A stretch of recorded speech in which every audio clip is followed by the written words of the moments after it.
We are ready to start this panel. This has been a very popular topic. For the last 2 years we've done this virtually, and it's a very important thing in the JemCon space that we talk about things like this, and we make space for that.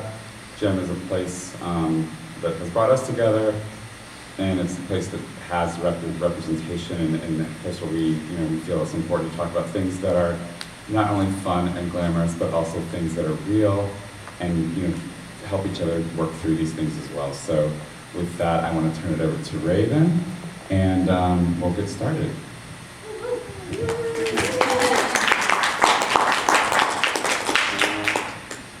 Okay. Good morning, everyone.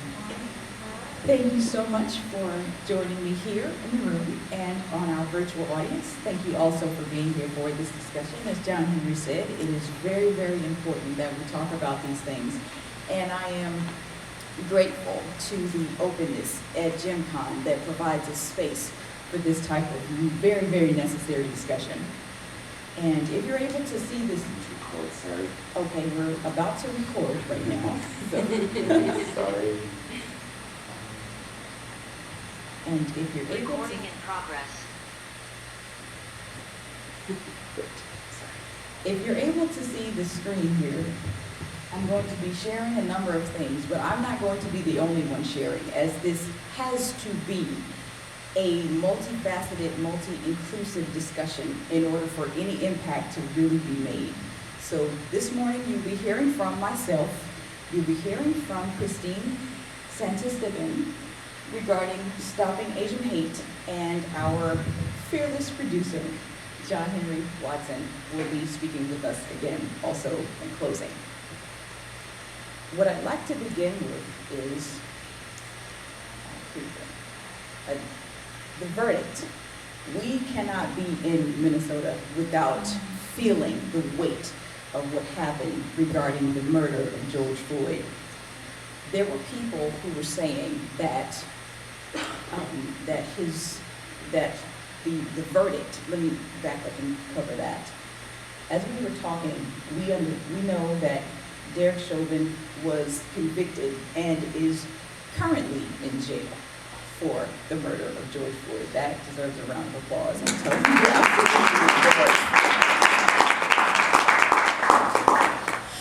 one of the essential pieces of evidence that was used in his conviction was the video that was filmed by Darnella Frazier.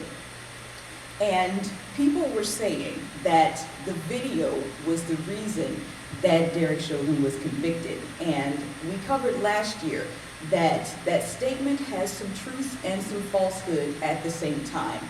And here are the points. It is true in the sense that the jury was objective and they considered the video as evidence as they were instructed to.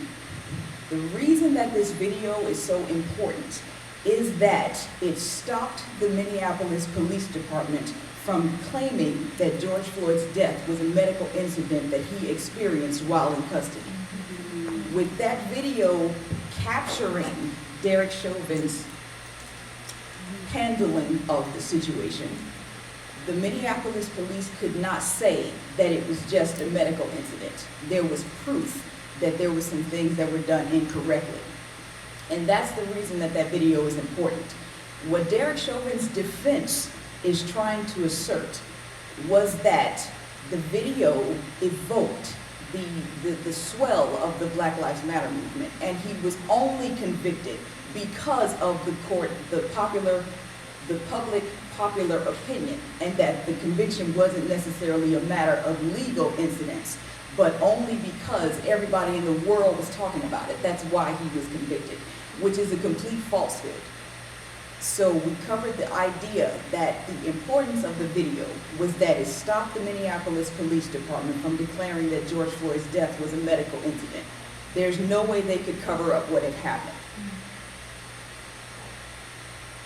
And this was one of the tweets that that was posted from a headline in Australia. The murderer who got caught committing murder on video was found guilty of murder. Completely apropos. But as believable as his conviction was in some facets, there were still other people who didn't believe that he was convicted. It was shocking. There were many black people who were still shocked that even with the overwhelming evidence of Derek Chauvin's wrong, that he was still convicted. Now that shouldn't make sense if everything was fair and legal the way that we're always told that it is. But the shock came because there were plenty of documented incidences where there was evidence against the police, but the police were either acquitted or they were reprimanded with very, very limited processes. So there was nothing really done about the bad things that happened. Either nothing was done or very little was done. So now we have this video of Derek Chauvin in the process of murdering George Floyd. There were still people who believed that he would get away with it. There were people who believed that Derek Chauvin would be acquitted of George Floyd's murder, even in the presence of the video. And that is why they were shocked that he was convicted. Because we look at the instance, of course, with Rodney King, there were police on tape who did awful things, and was it 4 out of 5 of them that were acquitted, and then the 5th one received very limited, punishment, if we're calling it that? What we want to talk about today is why that happens. And we introduce the notion of critical race theory, because critical race theory provides a framework wherein that answer can be explored. This is a lengthy slide, but I think it's important that we go through all of these premises right here. From last year's guiding document, the definition of critical race theory is that critical race theory is not a diversity and inclusion training, but it is a practice of integrating the role of race and racism in society that emerged in the last legal academy and spread to other fields in scholarship. It critiques how the social construction of race and institutionalized racism perpetuate a racial caste system that regulates people of color to the bottom tiers. In other words, CRT explores the practices in hiring, education, real estate, and many other industries to show how race has played a factor in the outcomes that are said to be fair and equal.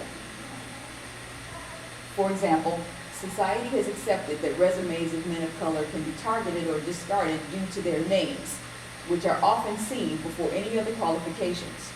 CRT is the instrument through which this phenomenon is revealed. It seeks to answer the question, how does racism still manifest in structures and systems that claim to be legally fair? In short, this is what we can take away to have these discussions on our own. CRT answers, how does race play a factor in outcomes that are said to be fair and equal? As some other examples, we look at how commonly race does play a factor in things that are supposed to be fair and equal. Is everyone familiar with what redlining is? Redlining is the process by which particular banks would draw red lines around districts and communities that had majority populations of minorities. And it's in those communities where mortgage applications would be denied. And that would disable the home ownership of people of color in those communities. This is so commonplace that everybody knows what it is, regardless of their own professional industry. Another example that is as common is gerrymandering. And I think I lost the command here. Here we go. Yes, gerrymandering. What is gerrymandering? It is the exact same premise as redlining applied to districts for political reasons.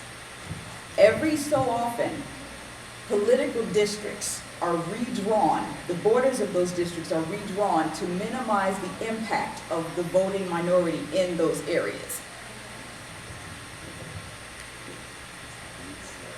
Excuse us 1 second for a technical difficulty.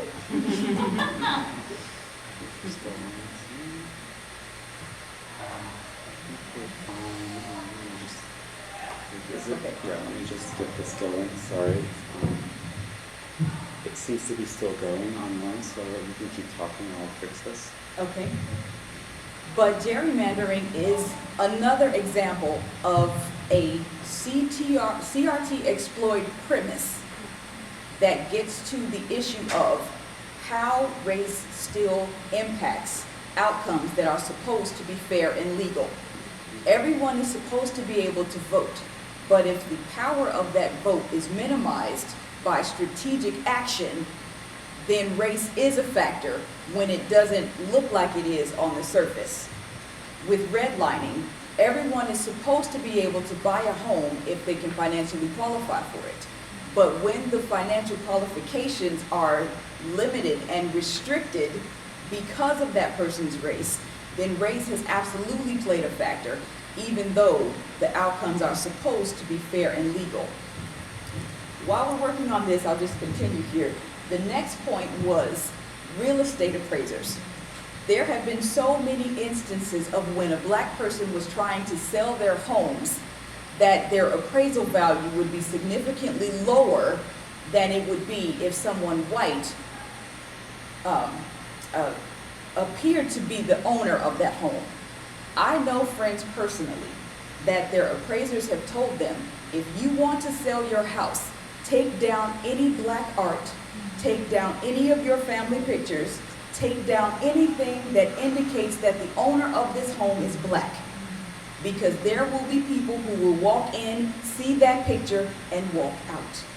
It did not matter what the value of the home was, but because they believed that a black person owned that home, it would be valued lower, or they wouldn't, the potential buyers wouldn't consider it any further. And there are several instances that we'll also look at through the course of the information. And as we are back up, we talked a little bit about the voting actions, but the new voting actions that have been legislated since in the last year or so, where we look specifically at Georgia, who was with surgical precision crafting its way around the power of the vote of the minority. And that is just one example that we've seen nationally. How many other ways is this type of thing happening in smaller communities and smaller political districts that we don't know about? CRT addresses these questions and answers how they happen, why they happen, and what can we do to change it. And the wage gap concerns, that's another example where white people and black people who do have the same job, the white person is paid substantially more than the black person for doing the same work. Or they're promoted faster, or they're promoted with less experience than the black person. Things like that happen regularly in systems that are still supposed to be fair and legal. This is a perfect example of why this has been continuing for as long as it has, because racism in certain presentations is very easy to hide. With Brian Flores of the NFL, who all is familiar with that circumstance? Okay, he is a coach, and he was supposed to be, for lack of a better way, a simpler way to explain it, he was supposed to be considered for a promotion. And his name is Brian, of course. The person who was ultimately making the decision had another Brian in consideration as well. That Brian was white.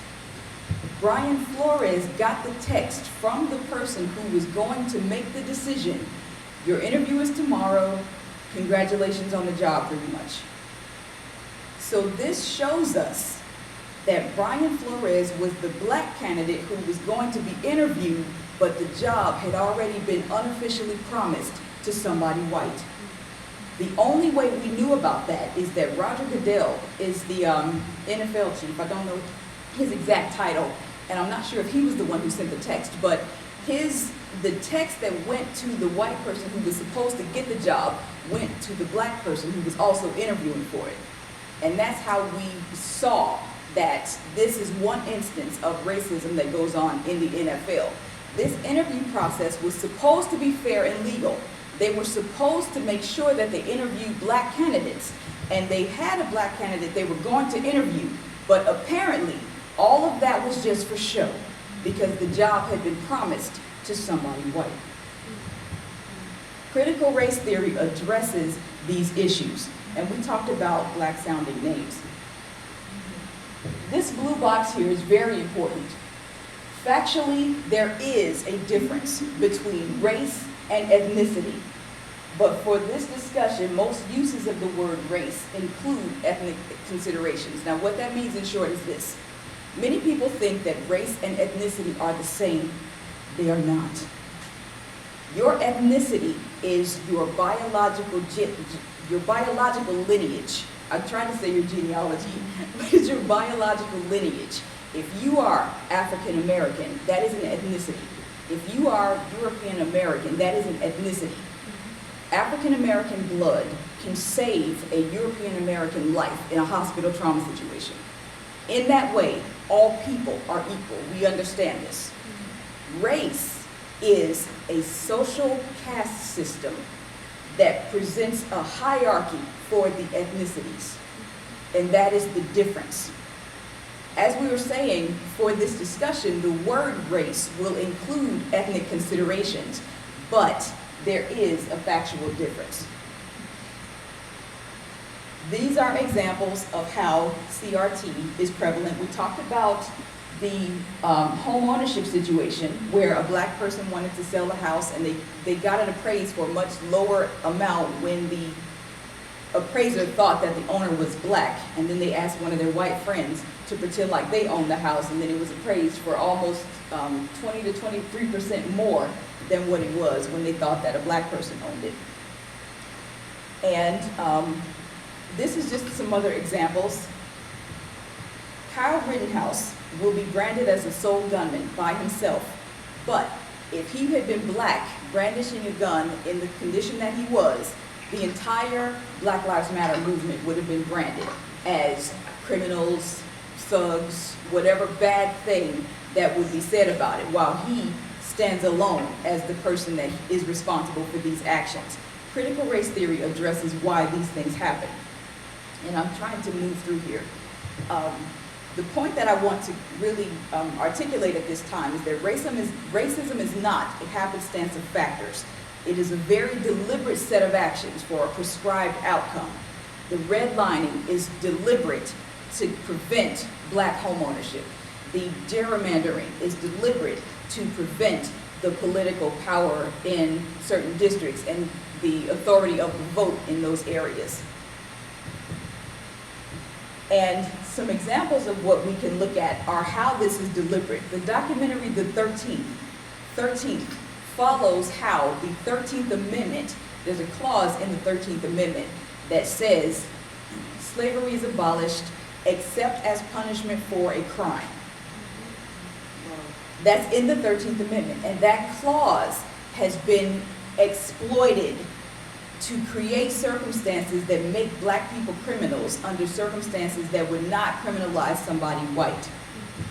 Exterminate the Brutes shows how racism follows that same track throughout all the world. So these are definitely two things in the resources that we need to look at for later if we want more information on these topics. A lot of people like to say that that's past, move on, forget about it, etc., it's over with. But Harriet Tubman and Rosa Parks, their lives intersected. They lived at the same time.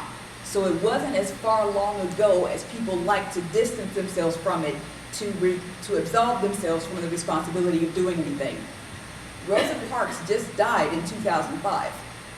And we understand the significance of what history records her actions to be. And she died as recently as 2005. So this is not some long ago past situation that we don't deserve to give proper credence to at this point, because that wasn't as long ago. And that's some more examples. There are people who either themselves or their parents were alive when segregation was active, when segregation was legal in that sense. And this is interesting. There are people who believe that black people can't work together or that they can't work with other races. That is inherently false and serves as a part of the dehumanization efforts that cast dispersions on black people.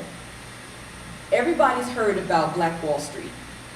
In Tulsa, Oklahoma, black businesses and homes were demolished, not just by rioters on the street, but there were bombs that were dropped on these businesses because it was an affluent black community. And there were some white people who decided that that was not acceptable.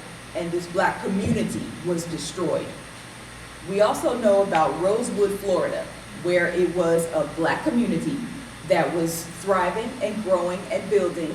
And there was a white woman in a neighboring community who said that a black man raped her. And the white people in her community decided to seek their own form of justice. And Rosewood, Florida was demolished. There were a number of deaths, there were homes destroyed, set on fires and things of that sort, all for this perpetuated lie that she had told. We also know about Seneca Village. Has anybody heard of that? Yes. Seneca Village was a thriving black community, and there were other immigrants there as well, I think particularly Irish, but there were homeowners and businesses and everything until a group of white people decided that this community of minorities that are succeeding cannot stand. Those beautiful houses and homes and communities were literally bulldozed in order to reclaim that land that they had purchased and turned into Central Park, which has somehow become a staple in New York.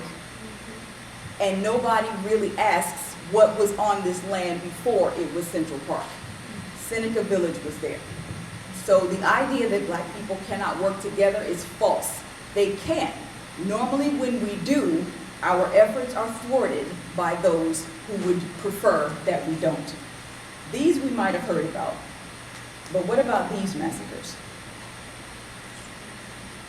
So many times, black people have attained success. They've attained wealth. They've attained land and property, but it was destroyed by those who felt we were undeserving. Racism is not a happenstance. It is a deliberate set of actions. And CRT asks the question, why? And what can we do to get out from around that? And I think at this time, I want to give you the final point at this moment. CRT does not teach hate. It teaches awareness. And this is different because the people who don't want you to understand these things would have you believe that CRT teaches hate so that you're automatically turned off from it and not able to make the better decisions that you'd be equipped to if you knew what was really going on. And with that for the moment, I'd like to invite Christine up.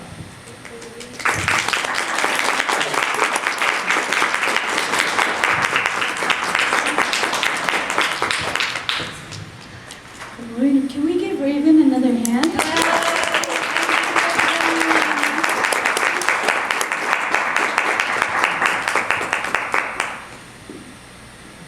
Go ahead and do Christine while I get this up.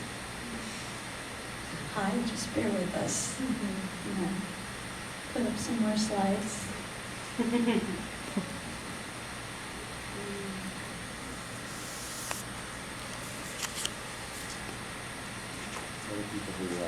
Oh, I'm going to introduce myself. Hi, everybody. Good morning, JemCon family. I'm Christine Santistava, and I've been a fellow JemConner since about 2014. And here to talk today about something that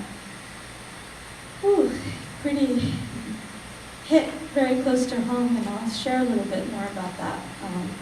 When I started sharing about this last year, when some really close friends and neighbors were affected by this issue, the slides are up.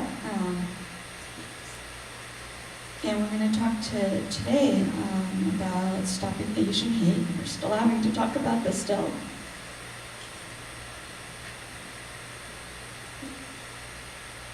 A lot of this just culminated just a little over a year ago.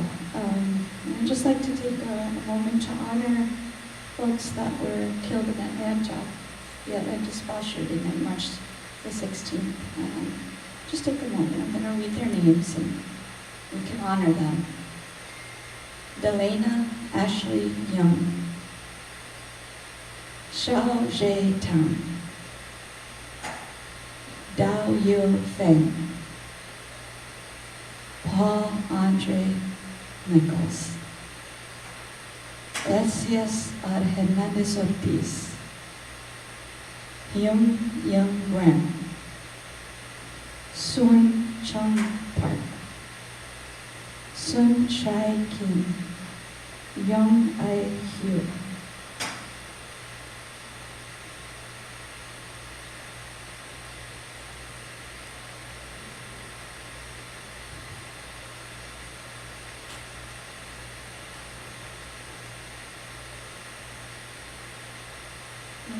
Thank you for taking a moment of silence. I shared this slide last year just to drive home the point that anti-Asian racism and hate is nothing new. We've always been perpetual foreigners. We've always been seen as others. As far back as 1875, and I'm sure even earlier than that. We go through this little timeline, see it began on paper through the Page Act and the Chinese Exclusion Act. And then 1904, the World's Fair, Ngayon people, Filipino indigenous people were exhibited there. And 1930, you had the Watsonville riots in California, where Filipinos were pretty much hunted down like dogs and slaughtered.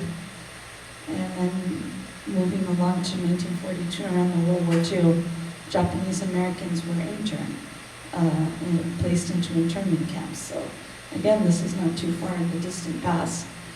In 1960, we have a history of joining the civil rights movement.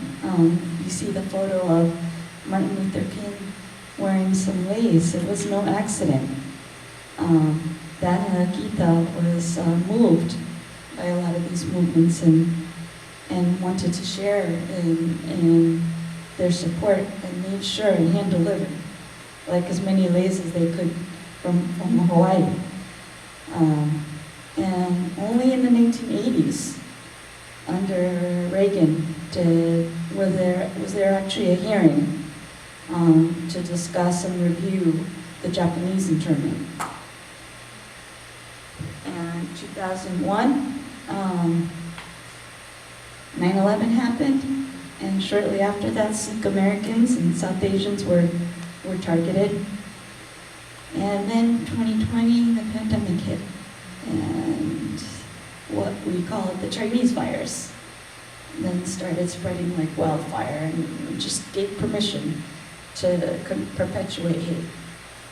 So, hate crimes are at a decade-new high.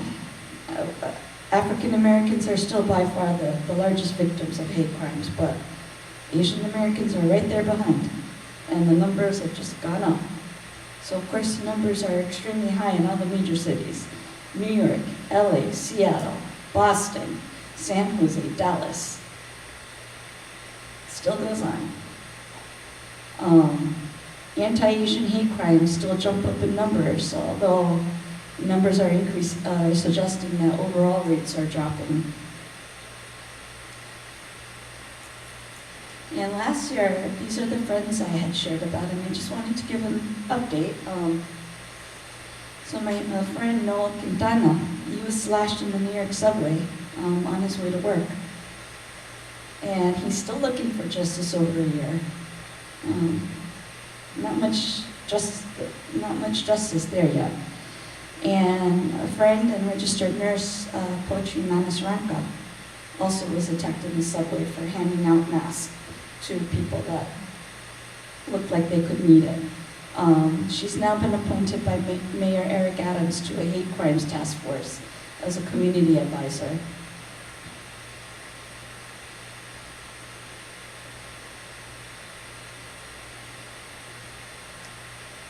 Oh, and yeah, a couple more things to share since I spoke last year. More deaths. There was Christina Yunavi and Michelle Lissago. Michelle Lissago was shoved in the subway in Times Square, also on a busy New York workday morning. And Christina Lee was heading home after a work party and was doing the responsible thing and taking an Uber back to her apartment. And a guy followed her into the apartment and killed her in her own home. So still looking for justice for these two. But to share something personal, last September, I too was assaulted on my way to work. And common thread about all this, there was a bystander who maybe in some ways stopped my attack from potentially of becoming even worse. In some ways, I guess I'm fortunate I'm here today to talk. The guy who assaulted me is now in prison for 3 years.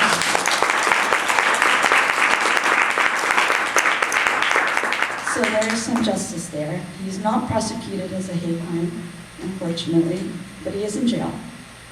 And I know a lot of these crimes have not had some type of justice.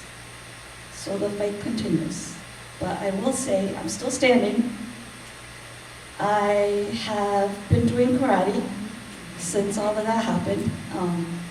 I had just recently, before I came over to JemCon, had completed my orange belt test. So, the fight continues. I'm not ready to go.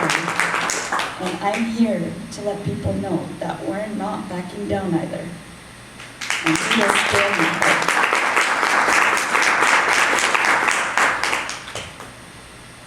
I do want to share briefly, the challenges of prosecuting hate crimes. It's a reality, because a number of potential hate crimes may go to a district attorney or assistant district attorney, but only a small percentage are actually prosecuted.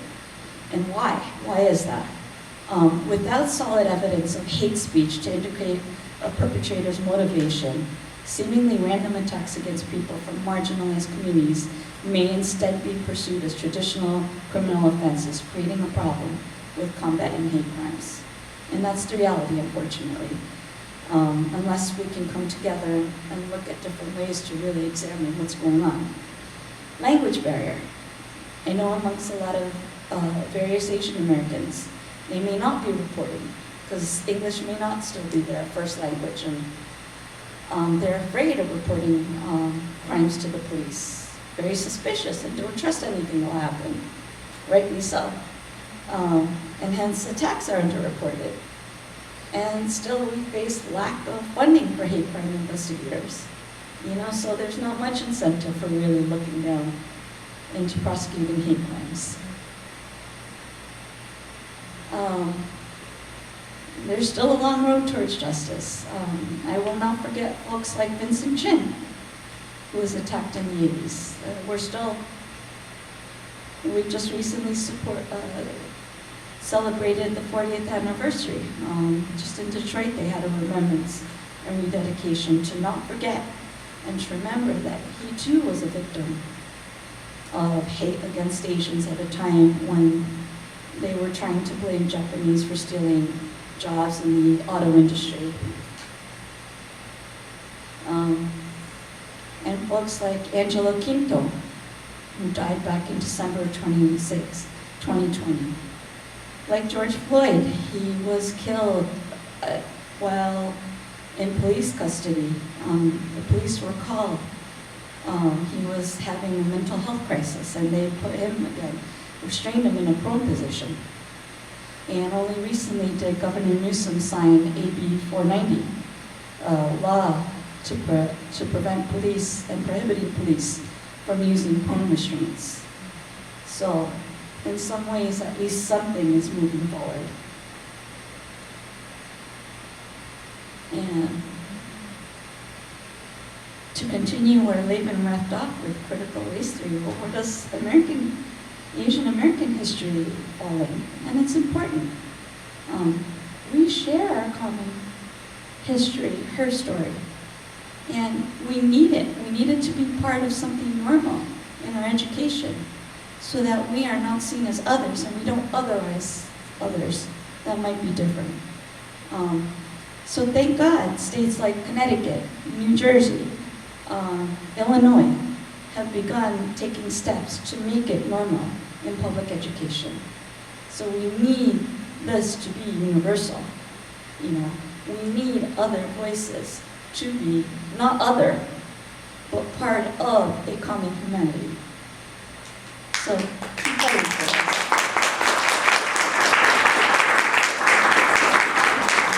And I do want to say, when things feel like it's overwhelming, visiting George Floyd's memorial reminded me about something. I visited recently with Raven and Jansen, but it reminded me about the importance of community and supporting one another. And that's where we can heal, you know, especially when we feel like things are hopeless. So we need allyship. We need the anti-racism work. We need Asian Black solidarity. We need solidarity all across the board. You know, we need projects like the Yellow Whistle Project. We need to demand honest and transparent reporting. We need to reduce the media bias. We need education to bring us together. We need to advocate for improving history and her story curriculums at all levels. And CRT will benefit us all. That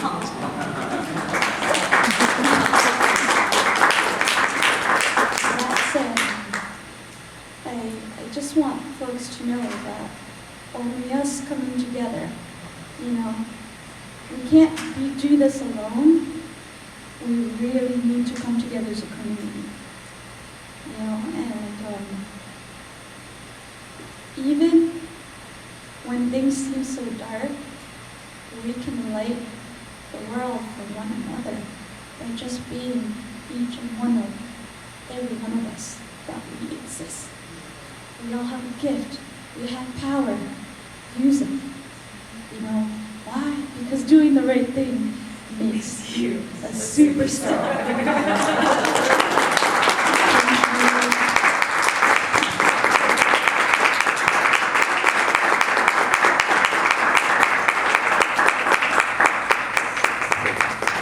Thank you, Raven. Thank you, Christine. Thank you all for making space here at JemCon so that we could talk about this kind of stuff and things that we couldn't talk about in the hour that we have. But we're people who care and we're people who want to talk about these things. Those of us who are doing this, and there's other things we can't talk about in this hour: violence against women, violence against LGBTQ people, violence against Latinx people. Things that are part of our reality, unfortunately, but we want to make space to do that. The reason that the chat is turned off on the JemCon Zoom is that we have some racist comments made in 2020 between people on the Zoom, and we had to figure out a way, and it shuts down the interactivity, but we had to figure out a way to make it a safe space for people who come to our space. And I think we're not going to have time today really for questions, but I think the conversations can happen outside of this room and beyond today as well. Just wanted to say that part of it, that it's important that we create these spaces and important that we're able to talk about it. And then there's the guiding documents, the things that the presentations you saw on the screen today, which I'm going to stop sharing now. The presentations you saw on the screen today are going to be available, as well as the guiding documents. Raven spent a lot of time, and Christine spent a lot of time putting together some resources so that you can kind of delve into this a little more and learn more about what they were talking about. But we really appreciate them doing that and making space for that. And I wanted to give Liz a chance to close out. We do have Samantha Newark coming on at like 10 after the hour, so we'll be back in here with her and lighten the mood a little bit. But we wanted, you know, it's just heavy stuff, and we wanted to be able to experience it if we chose to. And people who aren't in the room, it's no shame or blame or anything against those people. It's heavy stuff. It's not for everyone. But thank you for being part of it. And I'll let Liz close us out. Okay.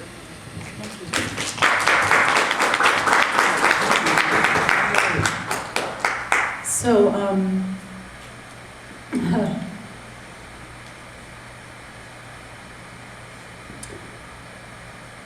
last night after the dancing, I took my old self, my old introvert self, back to my room, and I did a thing that I do because I need to do it just to kind of turn my brain so I can sleep.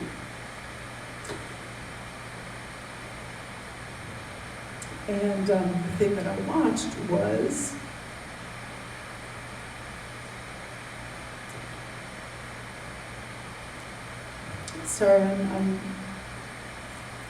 this is when I say that I love you all, I mean it. And the pain of one of us is the pain of all of us.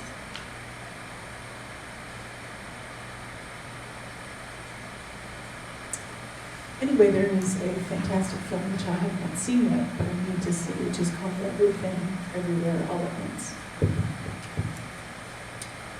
And it is starring Michelle Yeoh and Kate Hickwan. And it is, from what I have seen in reviews, it is spectacular. It is about being human. And it is also a whole lot of martial arts. And at some point, one of the characters is commented on that maybe he is not the greatest fighter. And what is he doing? And what he says is,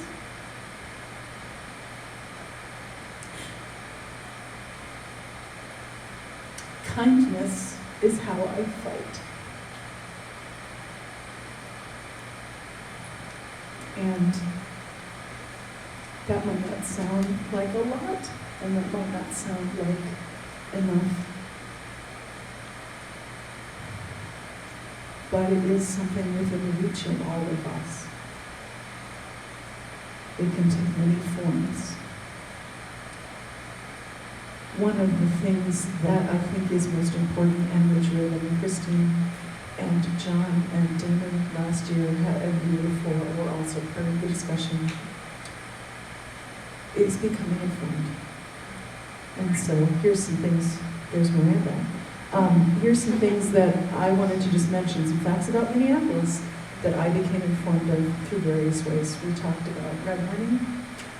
There are covenant deeds with language that say, when you buy the house, that you will not sell it to a person who is not white. In the Twin Cities, it specifies Black and Jewish. Because, again, you know, yeah. I have friends who have gone to buy houses and found that in their deeds. Friends my age. They're still in act, they're still in force now. And you have to go and do all sorts of legal things to take that out of your, to fight it. Because technically, if you agree to that, you then cannot sell your house to a Black person or a Jewish person in 2022. And it's not just rioting that takes out Black neighborhoods and Hispanic neighborhoods and gay neighborhoods and Asian neighborhoods. It is the government of Minnesota deciding that they need an interstate and deciding that the best place to put it, a few years before I was born, would be through the thriving Black community of Rondo. So we drove a lot on Highway 94 this week, going around touring, things like that. We were driving over the bones of a Black neighborhood. That's just some stuff. both Raven and Christine have said this so much better. The expertise here is amazing.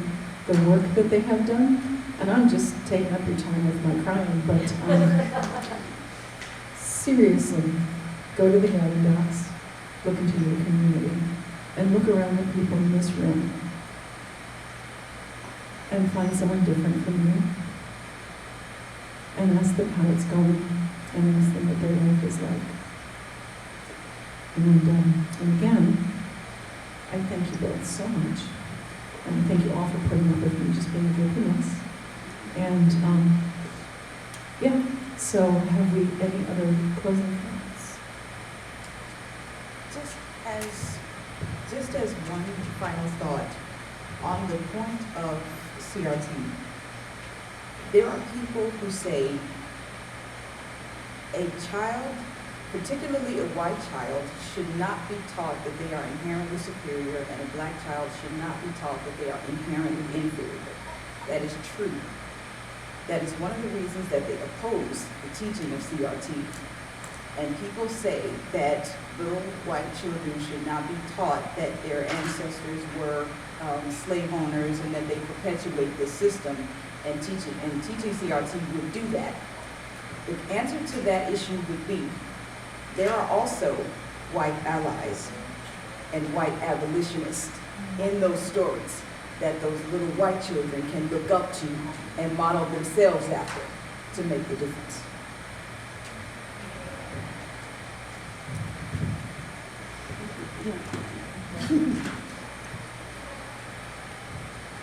What Raven said.